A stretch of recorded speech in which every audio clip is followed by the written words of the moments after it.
I'm the executive director of Second Call, which stands for Second Different Communities.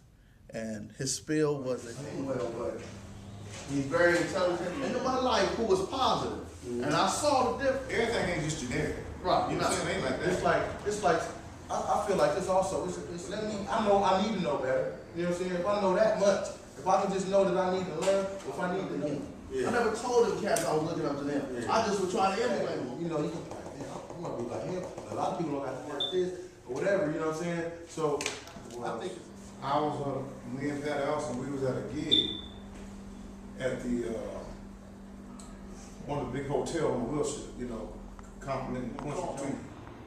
I walked up and hugged him. So when he go to New York, Money B is paying for all that. And they like, man, Pac, you would probably.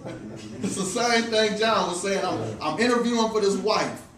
So I'm not going to take the homie, we didn't hear nothing. Don't get the client, sit down, listen. And I might have to do that for over a minute straight.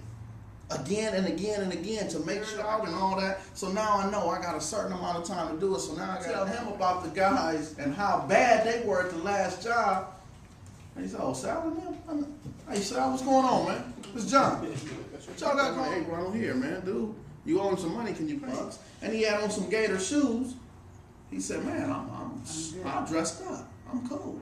I went to court like that. I ain't gonna sag all the way, but it's South Pole, Skip, with these fresh Jordans, man. It cost me $200 for the shoes, and he has more passion, more energy about the interview was over with. Yep. You were here at 7:15. I asked you to be here at 8. I don't care if you smoke cigarettes or whatever you're smoking, but you here and you into it. Okay, maybe if you at like 1:30, 1:32. You scored on that. Yeah, you just scored on that part right there. That's part of your score. And that's you 15 people. I want to get in and out. So let me call these dudes by their name, man. Little Asian cat, man. Said it's supposed to be 15, right?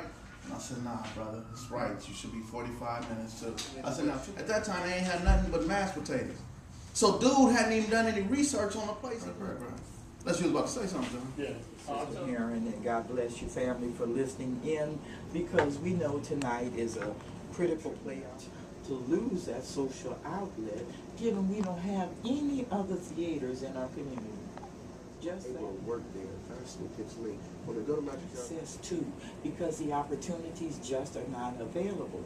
And so I want to discuss just a little bit about that frustration in minds and bodies. And so, yes, you do have to grab a hold of them, but at the same time,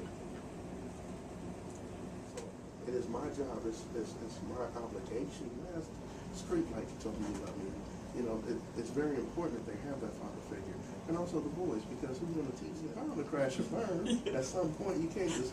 So, what that thing did right there at that moment, I said, I'm giving him an equalizer. See, if you're big enough to pick on a kid his size. These are our children. Those 12 and 15-year-olds. Okay, see, and that's what I love about you, because even for handling it that way, because that's been one of my concerns. 400, we have the most churches and the most homicides as well. It's always looking to a powerful community. Now, maybe we don't have. Thank you, Lord, and we'll see you next week. Well, it was fast, honey. Thank you, A lot of our kids could use a big uncle. A big uncle. He doesn't have to be daddy, but he could be a big what I want to tell you. Hours early before you want to be 2 minutes late. So I'm rushing right now.